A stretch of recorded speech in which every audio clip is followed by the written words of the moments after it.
Hey Oui, on est parti pour un épisode joyeux aujourd'hui, les Simpson Maniacs, parce qu'on va parler de la mort. Ah, la mort!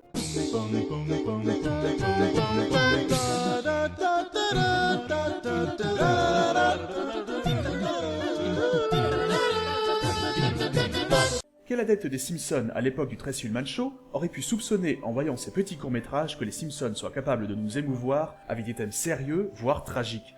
La première mauvaise nouvelle de la série, la mort de Boule de Neige, est traitée de manière si anecdotique.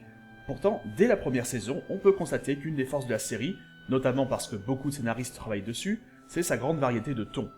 Prenez les épisodes 6 et 7. Pourquoi cela ?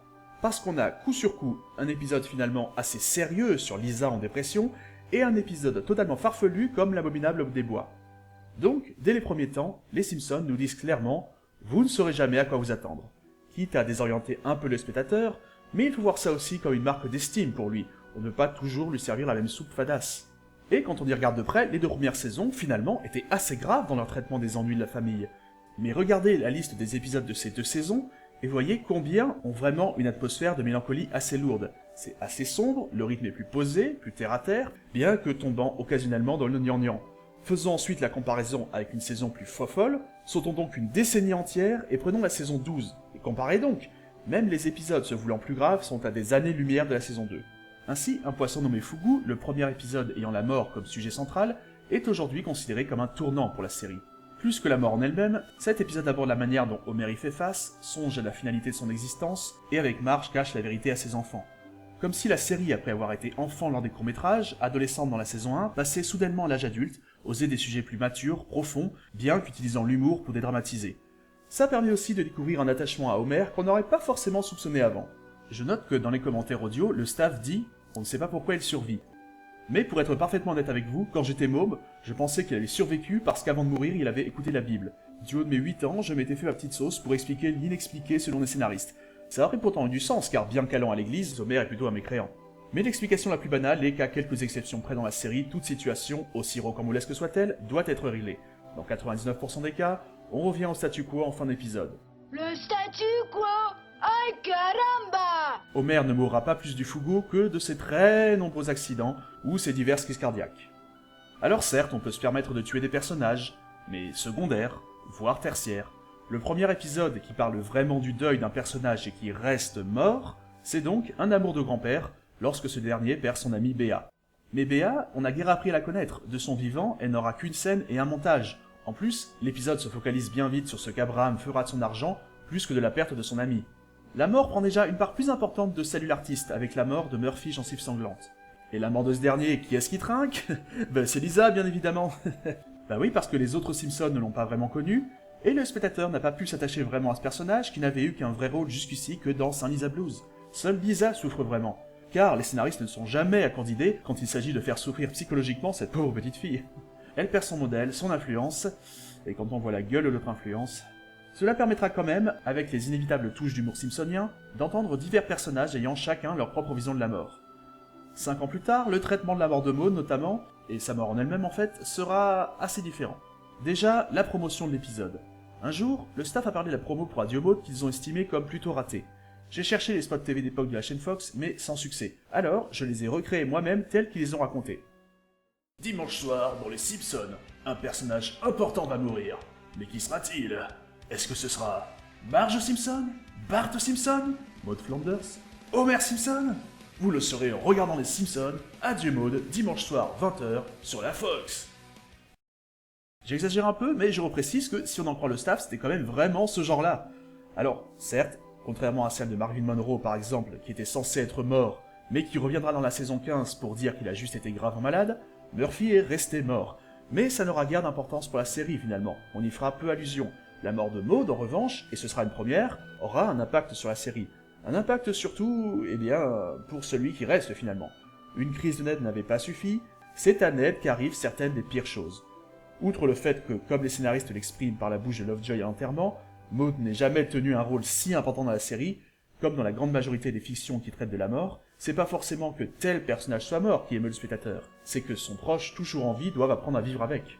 Qu'il passe par des phases de langueur, qu'il ait le réconfort plus ou moins habile des amis et connaissances, et même qu'il s'interroge sur sa foi. En d'autres termes, Ian Maxtone-Graham, le scénariste, a une vision qu'on pourrait presque qualifier de cynique, parce que, regardez, le drame est aussi fort pour les 3 Flanders restants, mais son intrigue se concentre sur le membre de la famille le plus important pour les fans. Parce que finalement, Rod et Tom n'ont vraiment le droit qu'à une scène. C'est un peu trop sérieux tout ça. Y aurait pas un petit truc plus léger là? Ça fera très bien l'affaire. Pour finir avec Adieu Maud, notons tout de même que sa mort n'était pas totalement gratuite. Elle a été tuée après que Maggie Roswell, qui l'interprétait, ait quitté la série, estimant ne pas être assez payée.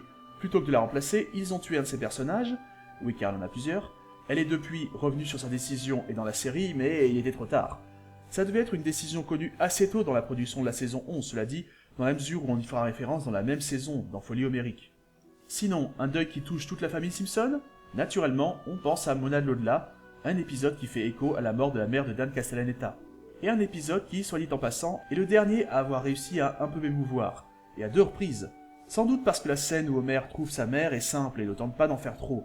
Car ça ne marche pas toujours, il y a aussi des ratés, la mort du père de Krusty, la mort du père de Krusty, la mort du père de Krusty, oh non, j'avais failli l'oublier. Comment est-ce qu'ils ont pu rater à ce point la mort d'un personnage? La scène de sa mort en particulier, ils auraient pu difficilement faire pire, sauf en faisant exprès. Et c'est là où on se pose une question supplémentaire quand on y pense. Tous les personnages sont déjà morts, dans les Simpsons hors show surtout. Il n'y a pas un seul contre-exemple. Et pourtant, ça nous fait rien, voire ça nous fait rire.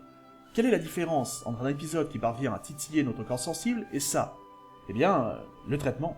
On est plus dans l'humour noir, dans l'émotion. Et pour un peu que ce ne soit pas le dernier acte de l'épisode, le personnage sera à nouveau bien vivant dans l'acte suivant. Mais mettons de côté les épisodes d'Halloween qui occupent une place particulière. La mort de Frank Grimes est soudaine, venue de nulle part, et elle se finit dans un grand éclat de rire. Martin, lui, n'est pas vraiment mort. Et la mort de Gros Tony, c'est bien gentil, mais pour ne pas se passer de lui, les scénaristes nous ont pondu une fin à l'arrache, où il est entre guillemets ressuscité, rendant l'événement anecdotique alors que le personnage qu'on a connu pendant 20 saisons est bien mort. Mais en gros l'idée c'est « Oh ça va, Fit Tony, Fat Tony, c'est pareil quoi ». Et combien de gags finalement assez cruels sur la mort nous a-t-on servi? Prenez le suicide qu'on n'a pas encore abordé. Si vous connaissez vraiment bien les épisodes, fouillez dans votre mémoire quelques minutes et essayez donc de vous souvenir d'autant de gags concernant le suicide que vous pouvez. Prenez un peu de temps et vous verrez que vous en trouverez pas mal. Vous surprendrais-je si je disais que plus de 60 épisodes y font référence?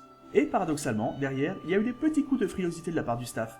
Dans Un puits de mensonge, quand Homer est convaincu de l'invasion d'aliens à cause de Bart, il devait au départ préparer un mélange à base de Morora pour que la famille se suicide. Comme ça a été jugé trop sombre, ça a été supprimé. Et à l'époque de l'écriture d'Un coup de pied occulte, les véritables membres d'une secte avaient fait un suicide collectif. Certains éléments du scénario ont donc été réécrits pour éviter d'y faire écho. En somme, la série a fait le grand écart. Elle a essayé et parfois réussi de nous émouvoir avec la mort de certains personnages, elle a essayé et parfois s'est ratée avec la mort de certains personnages car elle s'y est mal pris. Très souvent, elle a pondu des gags très dark sur le sujet, et parfois, elle n'a pas osé le faire. Absurde? Oui, mais comme l'a écrit Bill Watterson, si nous ne rions pas des choses absurdes, nous ne réagirions pas dans la vie.